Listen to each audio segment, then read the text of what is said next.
Good morning, I am Anil Agarwal, former Chief Manager, Punjab National Bank. So I was reading one comment on the community, that is in response to various screenshots that we are sharing of successful candidate.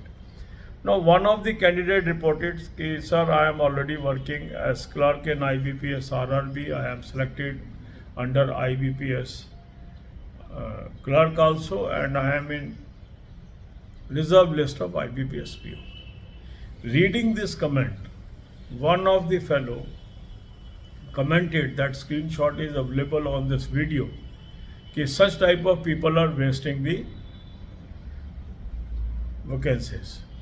Now this comment itself reflects that the person concerned does not have knowledge about the process and procedure that is followed every year. There is no fault of the candidate who is selected for 3 posts. He is not at fault. The fault lies somewhere else. If you look at the selection process, every year around 6 major banking exam notification comes separately, and each candidate applies for it. Maybe RRB clerk and officer, maybe IBPS PO and clerk, SBI clerk and SBI officer. Because no one can be sure that if he apply only for one post, he will be selected. So what is done by most of the candidates? They apply for every clerical and every officer post. And sometimes some people are able to crack one examination, some people are able to crack 2 exams, some people are able to crack 3 exams, and some are able to get selection in all the 6. And some are not able to get selection in either of the examination. So this is not fault of a candidate who appeared for all these examinations, got success in RRB, now got success in IBPS clerk and in wait list of IBPS PO. He has followed a natural process. So he is not taking away seat of any other person. Every candidate will do this. Where fault lies? Fault lies with the system. Why a system cannot be made that such seats where there is a multiple selection, this seat goes to the another person, or they should select more people than number of posts.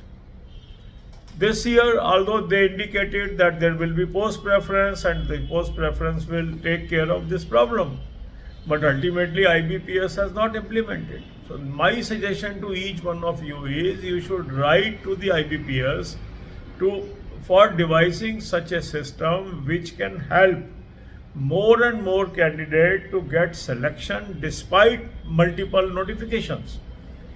They can either have a uniform notification, but that will shrink the opportunities. Another way is you may have the number of notification as that is happening now, but there should be some leverage, some system to take care of multiple selection in this singular year. But candidate will not apply for more than one exam in a year. That is not practical. So the candidate who has commented like this, I think he lacks the clarity, and that's why I am making this video, because sometimes you get to know from the mind of the candidates that how much knowledge they have. Some people are new to this arena, some people are older. The candidates, those are already applying for number of years, they understand this psyche. But the people, those are new, they simply get offended by more selections of some people. It is nothing to be offended. Rather, it is to encourage the people, rather get the encouragement. If somebody can get selection in number of exams, I can also get the selection. See this from a positive angle. My sole purpose of this video is to guide you what should be your natural response. God bless you all.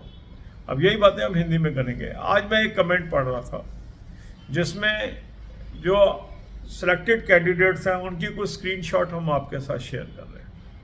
Community पे ये screenshot डालते हैं. इस screenshot में एक candidate ऐसा था जिसका ऑलरेडी IBPS RRB में क्लरिकल सिलेक्शन हुआ है, तो वो IBPS RRB में नौकरी कर रहे हैं. अब उसका IBPS क्लर्क में भी सिलेक्शन हो गया और IBPS PO में उसका रिजर्व लिस्ट में है। अब इस स्क्रीनशॉट को देखकर एक दूसरे कैंडिडेट ने कमेंट किया कि ऐसे लोग ही सीट खराब करते हैं। अब ये जो कमेंट है ना, ये कहाँ से निकल के आया? ये कमेंट निकल के आया है इग्नोरेंस से। ये कमेंट निकल के आया है प्रोसेस के बारे में जानकारी की कमी से।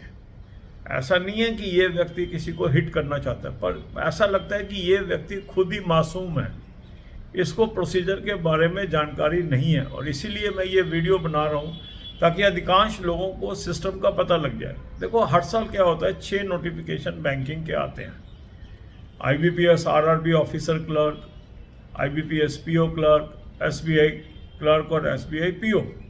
अब हर कैंडिडेट ये 6 के 6 अप्लाई करता है। कुछ 6 अप्लाई करते हैं, कुछ 5 एग्ज़ाम अप्लाई करते हैं, कुछ 4 लोग अप्लाई करते हैं, कुछ एलिजिबिलिटी के हिसाब से अप्लाई करते हैं। पर कोई ये तो नहीं कर सकता कि खाली वो एक ही एग्ज़ाम अप्लाई करे और श्योर हो जाए कि उसका पास हो जाएगा। ऐसा तो होता नहीं है, क्योंकि जो भी अवेलेबल अपॉर्चुनिटी है आप सबके लिए कोशिश करेंगे। अब होता ही है कि जब आप सबके लिए कोशिश करते हैं, कई बार आपका एक पोस्ट पे हो जाता है सिलेक्शन, कई बार 2 पे हो जाता है, कई बार 3 जगह हो जाता है, कई बार 4 जगह हो जाता है, कई बार 5 जगह हो जाता है, कई बार 6 की 6 में हो जाता है सिलेक्शन, और कई बार 1 में भी नहीं होता। तो ये एक नेचुरल प्रोसेस है, इसमें कैंडिडेट की कोई गलती नहीं है। अगर हम कहें कि एक कैंडिडेट 1 से ज़्यादा 3 जगह पास हो गया है तो उसने 2 सीटें खराब कर दी हैं, ये तो मेरे हिसाब से थोड़ा सा जाती है इस व्यक्ति के बारे में कहना। रादर हमें अप्रिशिएट करना चाहिए कि एक व्यक्ति ने मेहनत की और उसने सफलता पाई, उससे हमें इंस्पिरेशन लेनी है। गलती कहाँ पर है? जब तक हम जो गलती कर रहे हैं उसका दरवाज़ा नहीं खटकाएंगे, गलतियाँ ठीक नहीं होंगी। गलती है जो एग्ज़ाम लेने की पद्धति है, उसके अंदर सुधार की ज़रूरत है। यदि किसी सेक्टर के अंदर 1 से अधिक पोस्ट के लिए लोग पास हो रहे हैं और वो जॉब एक को मिल रही है और बाकी पोस्ट वैकेंट रह रही हैं, तो वहाँ उस सिस्टम में सुधार किया जाना जरूरी है। लास्ट ईयर IBPS ने कहा था कि हम पोस्ट प्रेफरेंस देंगे, पर वो अल्टीमेट लागू नहीं हुआ। पोस्ट प्रेफरेंस लागू हो जाती तो काफ़ी हद तक इसमें निवारण हो जाता। थोड़ा सा RRB तो उसमें नहीं कवर था, मगर एटलीस्ट IBPS PO क्लर्क और SO के अंदर थोड़ा सा ज़्यादा सिलेक्शन हो जाती। अभी भी हमें ये रिक्वेस्ट करनी चाहिए IBPS को कि कोई ना कोई ऐसा सिस्टम बनाए जिसके अंतर्गत ये जो मल्टीपल सिलेक्शन हो रही है उसकी वजह से जो सीटें शुरू में नहीं मिल पाती हैं लोगों को, वो कैसे मिले, इसका कोई निवारण करे। हालांकि रिजर्व लिस्ट के जरिए कुछ लोग बाद में कवर हो जाते हैं इसके अंदर, पर फर्स्ट रिज़ल्ट में कवर नहीं होते। फर्स्ट रिज़ल्ट में ही कैसे कवर हो जाए, कोई सिस्टम होना चाहिए। इसके लिए आप सजेशन भेजो IBPS को। हो सकता है लास्ट ईयर उन्होंने कोशिश की, नहीं लागू कर पाए, एटलीस्ट इस साल लागू हो जाए या शुरू से ही कोई सिस्टम बन जाए, तो इसका प्रयास करें। ये वीडियो बनाने का सिर्फ मेरा मकसद ये है कि जो लोगों को जानकारी नहीं है उनको ये बात समझ में आई। जिसने ये कमेंट किया है वो भी अपने दिल पे ना ले कि मैंने उसका कमेंट लेके एक वीडियो बना दी है। सिर्फ मेरा उद्देश्य सिर्फ आपको सही रास्ता दिखाना है क्योंकि इस चैनल का काम ही है right advice eight right time. कई बार लोगों को बातें नहीं पता होती और वो भावना में आकर कुछ भी कह देते हैं, तो उनको भी समझना बहुत ज़रूरी है कि सच्चाई क्या है। क्योंकि यदि गलती किसी की है और हम गुस्सा किसी और पे निकाल रहे हैं तो उससे तो कोई फ़ायदा नहीं होगा ना। जहाँ पे गलती है उसको समझें आप, और वहाँ गुस्सा निकालेंगे तो शायद कुछ फ़ायदा होगा। इधर उधर गुस्सा उतारेंगे उससे क्या फ़ायदा होगा? आपस में एक दूसरे पे गुस्सा उतारने से क्या होगा? कमी तो सिस्टम की है, कैंडिडेट की नहीं है। God bless you all.